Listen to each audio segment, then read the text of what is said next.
Aspirants, welcome to all. अभी आज मैं आपसे आपके साथ डिस्कस करूंगी कि इंटरव्यू में, जैसे केवीएस का इंटरव्यू में क्या क्या क्वेश्चन पूछे जाने के चांसेस हैं या क्या क्या क्वेश्चन पूछता है और एग्जामिनर क्यों हमसे ये क्वेश्चन पूछता है। तो ये पूरा टॉपिक हम डिस्कस करेंगे। ड्रेसिंग सेंस के बारे में भी डिस्कस करेंगे, क्या क्वेश्चन पूछता है ये डिस्कस करेंगे, किस बैकग्राउंड से क्वेश्चन पूछने के चांसेस होते हैं वो डिस्कस करेंगे, और प्लस आपका जो एंट्री एग्जिट होता है वहाँ पे आपको किस तरह से आना है जाना है वो थोड़ा सा वो बातें डिस्कस करेंगे। ठीक है, तो ध्यान से पूरा वीडियो देखिएगा, ये बहुत ही बेनिफिशियल होगा आपके लिए। आप प्रैक्टिस कर रहे हैं, भले डेमो की उन सब चीज़ों की प्रैक्टिस कर रहे हैं, साथ में आपको ये थ्योरेटिकल भी पता होना चाहिए कि हम खुद से कैसे अपना इम्प्रूवमेंट कर ले या क्या प्रिपेयर करके जाए कि एग्ज़ाम में हम कॉन्फिडेंट रहे कि अगर हमें नहीं भी आता है, सपोज मान लीजिए कोई सब्जेक्टिव क्वेश्चन नहीं आ रहा है, लेकिन आप उसका आंसर कैसे देंगे, उनको किस तरीके से मना करेंगे। तो ये भी एक बहुत बड़ा आर्ट है। जैसे कुछ ऐसे स्टूडेंट्स होते हैं जिनको अगर कुछ पूछा जाता है तो उन्हें नहीं आता।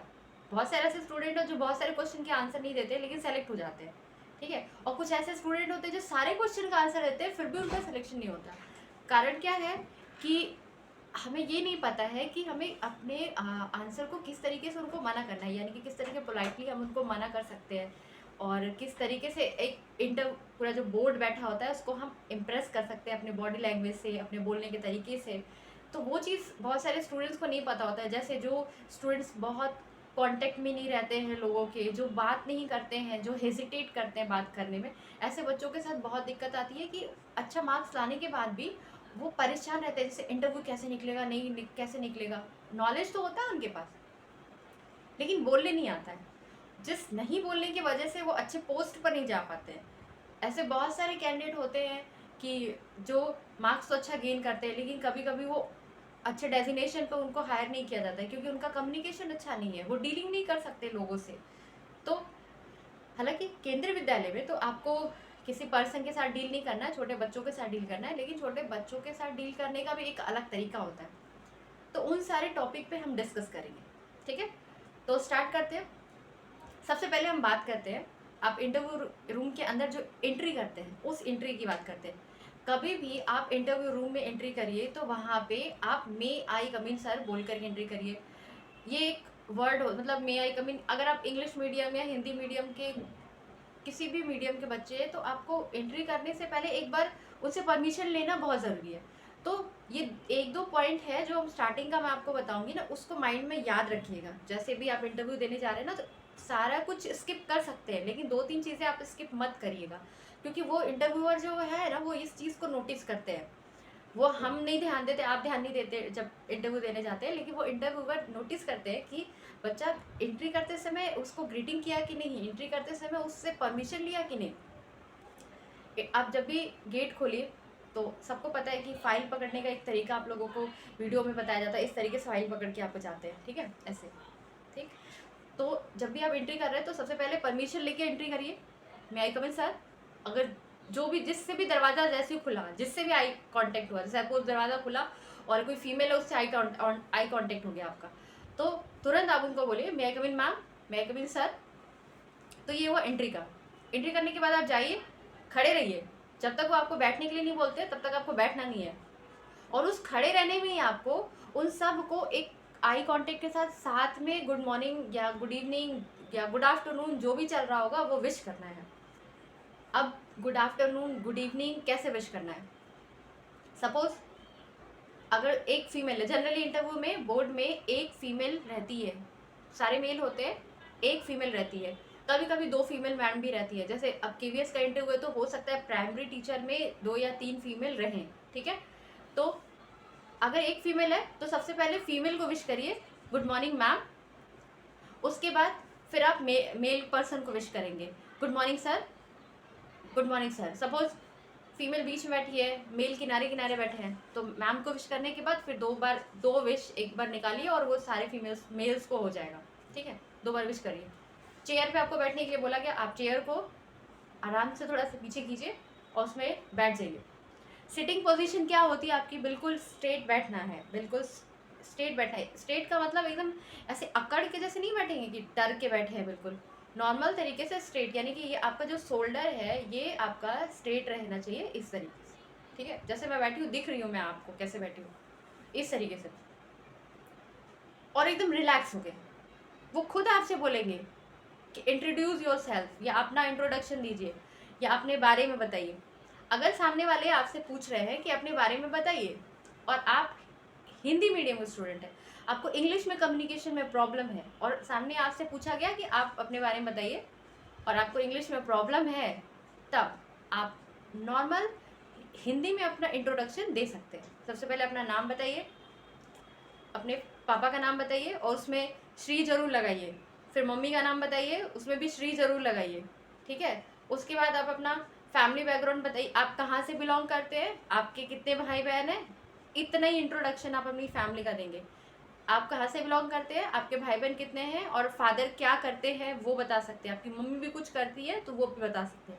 उसके बाद तुरंत आप अपने एजुकेशनल बैकग्राउंड पे आ जाएंगे, क्योंकि अगर आपके पास एक्सपीरियंस है, सबसे पहले अब एजुकेशन बैकग्राउंड का अगर आप बता रहे हैं तो सबसे पहले आप अपना एक्सपीरियंस बताएंगे कि आपका एक्सपीरियंस किस चीज़ में है, कितने साल आपने क्या काम किया। वो भी कोई ढंग का एक्सपीरियंस है तो बताइएगा। ढंग का एक्सपीरियंस मतलब लॉन्ग टाइम तक, अगर आप टीचिंग के लिए इंटरव्यू देना है, लॉन्ग टाइम तक कहीं किसी प्राइवेट अच्छे स्कूल में आपने टीचिंग किया है तो वो बताइए। अगर आप बहुत संख्या में बच्चों को ट्यूशन पढ़ाते हैं तो वो भी बता सकते हैं। तो ये आपको ये 2 चीज़ बतानी है। फिर उसके बाद अपना एजुकेशनल क्वालिफिकेशन बताइए कि आपने यहाँ से बीटेक किया है या यहाँ से ये किया है। एक और चीज़ ध्यान रखिए, बहुत पहले आपने ग्रेजुएशन कर लिया है, ठीक है, जैसे आपकी एज बहुत ज़्यादा है, तो आप उस एज में आप अपना ईयर ऑफ पासिंग स्किप करने की कोशिश करिए, ठीक है। या बता भी देंगे तो कोई इशू नहीं है, क्योंकि वो आपके सर्टिफिकेट में लिखा है। तो इंट्रोडक्शन आपका पहले से रेडी होना चाहिए कि आपको पहले क्या बोलना है, अपना नाम बोलना है, फिर फादर का नाम बोलना है, मदर का नाम बोलना है, फादर का ऑक्यूपेशन बताना है, फिर अपने घर में कितने भाई बहन वो बताना है, आप कहाँ से बिलोंग करते हैं ये बताना है। फिर उसके बाद आपको अपना एक्सपीरियंस बताना है, देन आपको अपना क्वालिफिकेशन बताना है, बस। उसके बाद अब ये जितने क्वेश्चन आपने उसको उनको जितना इंट्रोडक्शन दिया है वो उसमें से एक दो क्वेश्चन निकालेंगे। जैसे आपके पापा अगर मान लीजिए बिजनेसमैन है तो वहाँ वो पूछेंगे कि बिजनेस में क्या चीज़ का बिजनेस है, या बिजनेस रिलेटेड चीज़ें पूछेंगे। दूसरा, अगर आप एक्सपीरियंस है तो एक्सपीरियंस के बारे में आपसे कुछ पूछ लेंगे। तीसरा, आप जिस लोकेशन से बिलोंग करते हैं उस लोकेशन के बारे में कुछ चीज़ें पूछ सकते हैं कि अच्छा आप वहाँ के हैं, वहाँ पे क्या फैसिलिटी है, क्या है, और ये सब चीज़ पूछ सकते हैं। तो ये हुआ इंट्रो का बात। ये इंट्रो आपका थोड़ी देर में ही खत्म हो जाएगा। उसके बाद आएगी अब आपसे पढ़ाई से रिलेटेड चीज़ें पूछने की बात, यानी अब आपसे एक्चुअल में जो जिस चीज़ के लिए आप आए हैं वो पूछा जाएगा। टीचिंग के लिए आए, सबसे पहले बात करते हैं पीआरटी के लिए। अब पीआरटी के लिए आए तो वो आपसे पूछेंगे, हो सकता है बोलेंगे चलिए डेमो दीजिए, एक डेमो दीजिए। तो डेमो देने के लिए जब भी बोलेंगे ना, आप डेमो अभी पोएम सुनाने के लिए बोल दिया आपको, तो अब ये नहीं कि बैठे बैठे पोएम सुनाने लगे, फटाक से खड़े हुइए और उसके बाद अपना पोएम हिंदी इंग्लिश दो आपके पास बिल्कुल प्रिपेयर होनी चाहिए। वो हिंदी इंग्लिश की दोनों पोएम स्टार्ट करिए, सुनाइए एक्शन के साथ, बिल्कुल कूल माइंड के साथ, नॉर्मल। फिर उसके बाद जो पोएम आपकी वो जो भी आप पोएम सुना रहे हैं ना, तो वो कौन से क्लास की है, किस चैप्टर की है, ये भी याद कर लीजिएगा, ये भी देख लीजिएगा कि जो पोएम आप तैयार करके जा रहे हो वो कौन से क्लास की है, कौन से चैप्टर की है। क्योंकि अगर केवीएस अपने रिटन एग्जाम में ये पूछ सकता है कि इस कविता को लिखा कौन है, क्लास 1 की रिमझिम की कविता लिखा कौन है, तो जाहिर सी बात है कि हो सकता है एग्जामिनर आपसे पूछ ले। तो ये चीज़ आप अपना तैयार रखिएगा। उसके बाद आपको हो सकता है बोर्ड, आई थिंक बोर्ड अगर होगा वहाँ पढ़ाने के लिए तो हो सकता है वो बोर्ड पे भेजे, तो बोर्ड पे साफ साफ हैंड राइटिंग में लिखिएगा। बोर्ड में स्कूल में कॉर्नर में डेट टाइम क्लास पीरियड ये सब लिखा जाता है, तो वो देख लीजिएगा कैसे लिखते हैं, वो तैयार करके जाइएगा।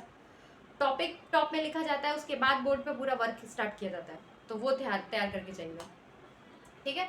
तो ये हो गया आपका सब्जेक्टिव और आपका इंटरव्यू रिलेटेड इंट्रोडक्शन की बात। तो सब्जेक्टिव और इंट्रोडक्शन की बात हो गई, ठीक। अब बात करते हैं आपसे क्वेश्चन क्या क्या पूछते हैं, या जो उसमें बैठे होंगे, जैसे आपका बैकग्राउंड से अब नॉर्मल जो इंटरव्यू डिस्कशन होगा आपसे वो क्या हो सकता है। सबसे पहले तो आपसे पूछ सकते हैं कि आप ग्रेजुएशन कहाँ से किए,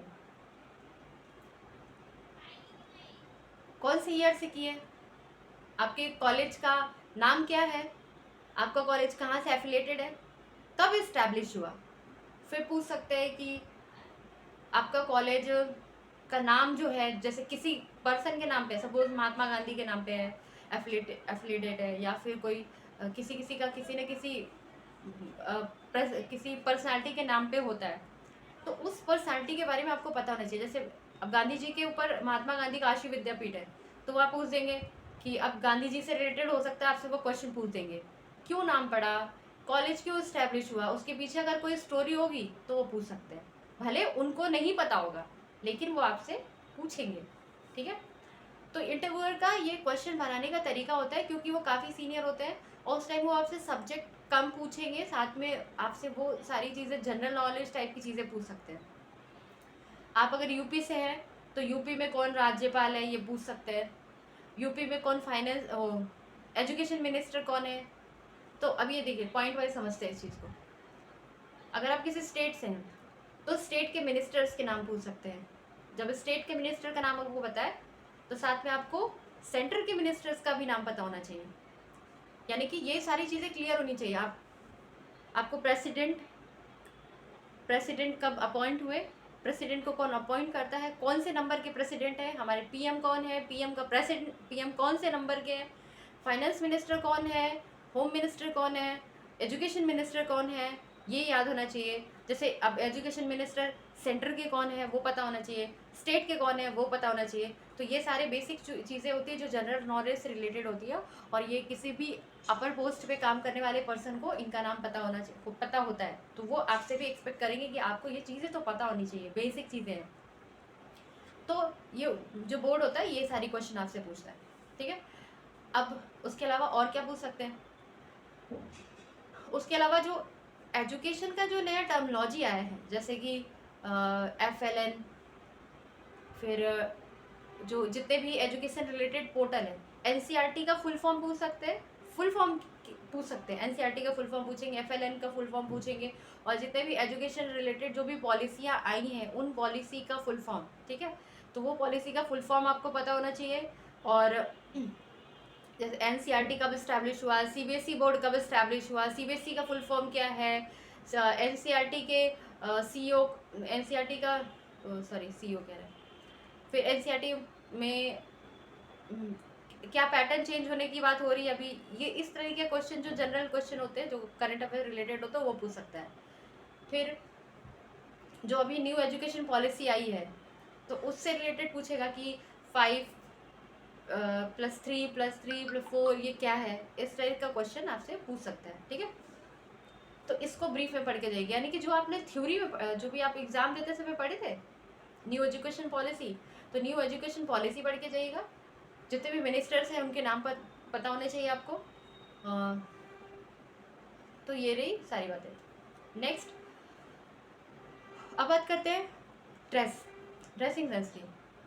देखिए, ड्रेसिंग सेंस आपका पहले तो ऐसा ड्रेस होना चाहिए जिसमें आप खुद कंफर्टेबल हो, पहनने के बाद आप ऐसे नहीं लगे कि पहली बार हम ऐसे बिल्कुल वाइट कलर का एकदम स्टिच कपड़ा पहने, फिर खुद ही से अनकंफर्टेबल। जो भी आप ड्रेस पहनिए वो नॉर्मल हो, जो आपको कंफर्टेबल लगे, कैरी करना आसान हो। और सूट और साड़ी ये दो चीज़ें होती है गर्ल्स के लिए स्पेशली। अगर आप बहुत थोड़ी एजेड है तो आप साड़ी कैरी कर सकती है, कम एजेड में भी है तो अगर आपको साड़ी पहनने सही से आता है तो आप उसको पहन सकती हैं, लेकिन कंफर्टेबल होनी चाहिए। आपकी सैंडल वैंडल भी कंफर्टेबल होनी चाहिए, ठीक है। नॉर्मल कलर का ड्रेस चूज़ करिए इंटरव्यू जाने के लिए, क्योंकि एक बार आपने वो ड्रेस पहन लिया उसके बाद आपका दिमाग बार बार ड्रेस पे नहीं होना चाहिए। दिमाग आपका ये होना चाहिए कि जब भी मुझसे कोई क्वेश्चन पूछा जाएगा मेरे पास उसका आंसर होगा तो मैं बताऊंगी या बताऊंगा, और अगर नहीं है तो फिर स्माइल के साथ आप उनको बिल्कुल बोल दीजिए सॉरी सर, ठीक है। रिलैक्स होकर के अगर आप वहाँ पे बात करेंगे, वहाँ जो भी वो पूछेंगे, जो भी क्वेश्चन जो भी पूछ रहा है, जैसे किसी सर ने क्वेश्चन पूछा आप उनका आंसर उनको दीजिए, लेकिन उनके साथ बाकी लोग भी अगर डिस्कशन में इन्वॉल्व हो रहे हैं आपके क्वेश्चन में, तो आप सबके साथ आई कांटेक्ट बना करके बात करेंगे। यानी कि आपका चेहरा घूमता रहना चाहिए, ठीक है, एकदम बिल्कुल बहुत ज़्यादा नहीं कि नर्वस हो गए बिल्कुल ऐसे ऐसे घुमा रहे, नॉर्मल। अगर आप स्ट्रेट पोजीशन में बैठे हैं तो जो भी बोर्ड होगा वो आपके बिना इसको बहुत ज़्यादा हिलाए बिना भी आप कांटेक्ट आराम से उनसे कर सकते हैं इस तरीके से, ठीक है। तो ये हुआ आपका पूरा मैटर। हाँ, तो पीआरटी के कैंडिडेट और पीआरटी, पीजीटी, टीजीटी जो भी कैंडिडेट है, आपका पूरा इंटरव्यू का जो सिलेक्शन है वो डिपेंड करता है सबसे पहले चीज़ कि आपको वो आपका ड्रेस, सबसे पहले जो लुक होता है, क्योंकि हम लुक पहले देखते हैं, तो फोकस करिएगा अपने ड्रेस पे। आपका ड्रेस नॉर्मल और अच्छा होना चाहिए। दूसरा, आपका बात करने का तरीका बहुत ही नॉर्मल होना चाहिए। आवाज़ आपकी निकलनी चाहिए, क्योंकि अब आप टीचिंग के एग्ज़ाम के लिए जा रहे हैं। अब ऐसा भी नहीं बिल्कुल आवाज़ ही नहीं निकल रही है, और आवाज़ निकलनी चाहिए लेकिन इतनी ज़्यादा नहीं। पर जैसे कुछ कुछ ऐसे कैंडिडेट वहाँ पे आए थे इंटरव्यू देने के लिए, जब मैं गई थी इंटरव्यू देने, तो वहाँ कुछ ऐसे कैंडिडेट थे जो एकदम हंसी मजाक, मतलब नॉर्मल, वो आपके सीनियर हैं, वो उनको आपको इम्प्रेस करना है, लेकिन एकदम हंसी मजाक करके उन पर हावी नहीं होना है। तो नॉर्मल तरीके से डिसिप्लिन दिखाते हुए आप उनको इंटरव्यू दीजिए, ठीक है। तो ये दो बात हुई। देखिए, आप डिसिप्लिन में अगर इंटरव्यू देंगे, एक आध दो क्वेश्चन आपको नहीं भी आएगा ना, तो वो उसके लिए आपको माफ़ कर देंगे कि नहीं आ रहा है इनको क्वेश्चन, लेकिन हाँ, आपको क्वेश्चन नहीं आ रहा है तो उसको मना करने आना चाहिए, ठीक है। सिंपल आप बोल दीजिए सॉरी सर, ठीक है। लेकिन सॉरी का मतलब ये नहीं कि अब हर क्वेश्चन पे आप सॉरी बोल रहे हैं। जो जनरल क्वेश्चन होंगे उस पर आपको सॉरी नहीं बोलना है, ठीक है। हाँ, अब एक नेक्स्ट वीडियो हम एक अपलोड करेंगे जिसमें बेसिक क्वेश्चन पूछा जाता है कि आप बच्चों को कैसे ट्रीट करेंगे, जैसे बच्चे से रिलेटेड क्वेश्चन पूछ सकता है, तो उस क्वेश्चन से रिलेटेड एक आध दो पॉइंट्स पे हम आपको वीडियो बनाएंगे कि अगर ऐसा सिचुएशन आएगा तो आप इस बच्चे के साथ क्या करेंगे, इस सिचुएशन में क्या करेंगे। कोई बच्चा किसी के पेरेंट्स नहीं आए तो आप क्या करेंगे, कोई बच्चा क्लास में रो रहा है तो आप क्या करेंगे, कोई बच्चा क्लास में बहुत आपको तंग कर रहा है, नहीं बात मान रहा है तो आप क्या करेंगे। तो इस टाइप से क्वेश्चन वो आपसे जनरल क्वेश्चन पूछ सकते हैं, और एज अ तो इसके लिए एक अलग से वीडियो बनाएंगे जिसमें क्वेश्चन और आंसर मैं आपको बताऊंगी कि ये क्वेश्चन आएगा तो आप इसमें ये आंसर दे सकते हैं, ये क्वेश्चन आएगा तो आप इसमें ये आंसर दे सकते हैं, ठीक है। फिलहाल आज के लिए बस इतना ही। Thank you.